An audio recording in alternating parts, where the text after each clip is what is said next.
Good morning, students. Today I am going to discuss about the next topic of chapter number 10, that is primary market. There are two types of capital market, primary market and secondary market. In this lecture I will discuss only primary market, its concept and methods of floating new issue market. First of all, I will clear the meaning. What is the meaning of primary market? The other name of primary market is new issue market, यानी कि वो market, इसे हिंदी में प्राथमिक बाजार भी कहते हैं, यानी कि इसे न्यू इशू मार्केट में मिलती हैं। प्राइमरी मार्केट वो मार्केट है जो नई सिक्योरिटी में डील करते हैं, यानी कि यदि कोई कंपनी अपने शेयर फर्स्ट टाइम इशू कर रही है तो किस मार्केट में इशू करेगी, that is called primary market में। तो प्राइमरी मार्केट में कोई एग्जिस्टिंग कंपनी अपना कोई नया शेयर इशू कर रही है वो भी प्राइमरी मार्केट में निकालेगी, और कोई न्यूली एस्टैब्लिश कंपनी है वो फर्स्ट टाइम अपना इशू निकाल रही है वो भी प्राइमरी मार्केट में ही अपनी सिक्योरिटीज़ को इशू करेगी। तो essential function of primary market is to facilitate the transfer of investible fund from savers to entrepreneurs seeking to establish new enterprise or to expand existing one through the issue of security for the first time।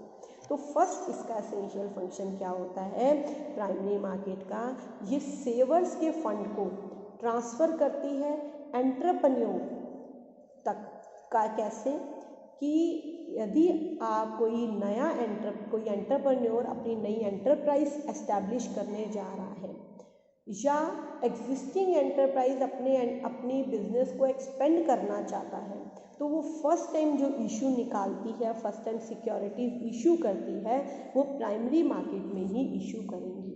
Second, the investor in this market participants कौन कौन से होते हैं, banks, financial institution, insurance company, mutual funds and individual. One by one हम इनको आगे discuss करेंगे। A company can raise capital through the primary market in the form of equity shares, preference shares, debenture, loans या deposit. जो भी company अपना issue निकालना चाहती है या प्राइमरी मार्केट से फंड रेज करना चाहती है वो किसके थ्रू करेगी, इक्विटी शेयर्स इशू करेगी या प्रेफरेंस शेयर इशू करेगी या डिबेंचर्स इशू करेगी, न्यू लोन निकालेगी या डिपॉजिट्स निकालेगी।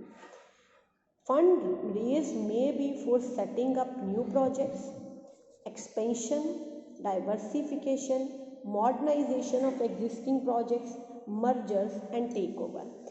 कंपनीज को फंड की रिक्वायरमेंट क्यों होती है, या तो वो नया प्रोजेक्ट ले रही है, या वो अपने बिजनेस को एक्सपेंड करना चाहती है, या डाइवर्सिफाई, एक ब्रांच है एक और ब्रांच बनाना चाहती है, या एक प्रोडक्ट लाइन है दूसरी प्रोडक्ट लाइन सेटअप करना चाहती है, अपने बिजनेस को मॉडर्नाइज करना चाहती है, या दो बिजनेस को मर्ज करना चाहती है, ये कंपनी दूसरी कंपनी को टेक ओवर करना चाहती है, तो उसे फंड चाहिए और उस फंड को लेने के लिए वो प्राइमरी मार्केट में अपने शेयर्स इशू करती है फर्स्ट टाइम। तो that is called primary market. तो प्राइमरी मार्केट को न्यू इशू मार्केट भी कहते हैं। जब भी नए फर्स्ट टाइम आप शेयर्स, कोई भी न्यू कंपनी या एग्जिस्टिंग कंपनी अपने फर्स्ट टाइम इशू निकालती है, शेयर्स या सिक्योरिटीज़ इशू करती है, तो प्राइमरी मार्केट के थ्रू फंड को रेज कर सकती है। What are the methods of flotation new issue in the primary market? कौन कौन से मेथड्स होते हैं जिसके थ्रू एंटरप्रेन्योर अपना न्यू इशू निकाल सकती है? First, offer through prospectus. सबसे पहले ये सबसे मोस्ट पॉपुलर मेथड है। यदि कोई पब्लिक कंपनी पब्लिक से फंड रेज करना चाहती है और वो प्राइमरी मार्केट से फंड रेज करेगी, तो वो उसे सबसे पहले पब्लिक को सब्सक्रिप्शन के लिए इनवाइट करना पड़ेगा, और इनवाइट करने के लिए उसे प्रॉस्पेक्टस इशू करना पड़ेगा। प्रॉस्पेक्टस क्या होता है, जैसे आप किसी स्कूल में एडमिशन लेते हो तो पहले आप उसके प्रॉस्पेक्टस को पढ़ते हो। सेम कंपनी यदि अपना फंड प्राइमरी मार्केट के थ्रू रेज करना चाहती है और ऑफर थ्रू प्रॉस्पेक्टस मेथड से रेज करना चाहती है, तो पब्लिक को इनवाइट करने के लिए, उनसे सब्सक्रिप्शन रिसीव करने के लिए उन्हें सबसे पहले प्रॉस्पेक्टस इशू करना पड़ता है। प्रोस्पेक्टस क्या होता है? Prospectus make a direct appeal to investor to raise capital through an advertisement in newspaper and magazine. ये इन्वेस्टर को डायरेक्ट अपील करते हैं कि हम फंड, वो इन्वेस्टर से फंड को रेज करना चाहती है, चाहे उसकी वो एडवर्टीजमेंट न्यूज़पेपर पे निकाले या मैगजीन में. The contents of prospectus must be in accordance with the provisions of Companies Act and SEBI disclosures and investor protection guidelines. Means जो भी आप प्रोस्पेक्टस में लिख रहे हो, कंटेंट्स डाल रहे हो, वो कंपनीज एक्ट के प्रोविज़न के अकॉर्डिंग और सेबी की गाइडलाइंस के अकॉर्डिंग होने चाहिए. द इशू में be underwritten and must be listed और एटलीस्ट वन स्टॉक एक्सचेंज. और जो भी आप सिक्योरिटीज़ इशू करने जा रहे हो, शेयर्स इशू करने जा रहे हो, एटलीस्ट कोई एक स्टॉक एक्सचेंज, चाहे वो बॉम्बे स्टॉक एक्सचेंज है, चाहे वो नेशनल स्टॉक एक्सचेंज है, किसी भी एक स्टॉक एक्सचेंज से रजिस्टर्ड लिस्टेड होने चाहिए. That is called offer through prospectus. Offer through prospectus means company fund raise करना चाहती है तो कंपनी प्रोस्पेक्टस इशू करती है पब्लिक के बीच में. That is a direct appeal होती है कि वो हमारी कंपनी के शेयर्स में फ़ंड को इन्वेस्ट करे. और जो भी प्रोस्पेक्टस में लिखा जाता है that should be according to the companies act and SEBI guidelines. Next one is offer for sale. Under this method, securities are not issued directly to the public. इसमें सिक्योरिटीज, शेयर्स या डिवेंचर डायरेक्टली पब्लिक को issue नहीं किए जाते, but are offered for sale through intermediary. हम क्या करते हैं, इसमें हम इंटरमीडिएरी के थ्रू अपनी सिक्योरिटीज़ को इशू करते हैं. वो इंटरमीडिएरी कोई भी इशूइंग हाउस भी हो सकता है या स्टॉक ब्रोकर भी हो सकता है. In this case company sell securities and block at the agreed price to the broker. हमने अपने शेयर्स को किसको दे दिया, एक पर्टिकुलर प्राइस पे ब्रोकर को दे दिया. अब ब्रोकर, वो ब्रोकर में भी कोई बैंक भी हो सकता है, कोई इशूइंग हाउस भी हो सकता है. वो फिर ब्रोकर उन शेयर्स को पब्लिक में रीसेल करता है. ये कब होता है, जैसे मेरी नई कंपनी है, मेरी कंपनी की बैकग्राउंड अभी अच्छी नहीं, क्योंकि कोई मेरी कंपनी की गुडविल को नहीं जानता, नई न्यूली एस्टैब्लिश कंपनी है, तो मैं अपना एक अंडर राइटर बना लेती हूँ, दैट इज़ ICICI बैंक. अब ICICI बैंक या HDFC बैंक को सारे लोग जानते हैं, तो मैं अपनी कंपनी ABC कंपनी के शेयर्स को उस बैंक को दे दूंगी. बैंक उस शेयर्स को सेल करेगा और बैंक उसके लिए हमसे कमीशन लेगा और फिर वो पब्लिक को उन शेयर्स को, सिक्योरिटीज़ को इशू करेगा. That is called offer for sale through intermediary. Third one is private placement. Private placement is the allotment of securities by a company to institutional investor and some selected individual.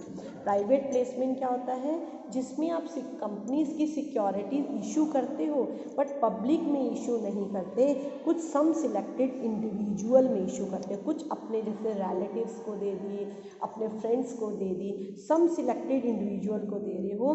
इसमें क्या होता है, fund raise करना easy हो जाता है क्योंकि हमें पब्लिक इशू नहीं करना पड़ता.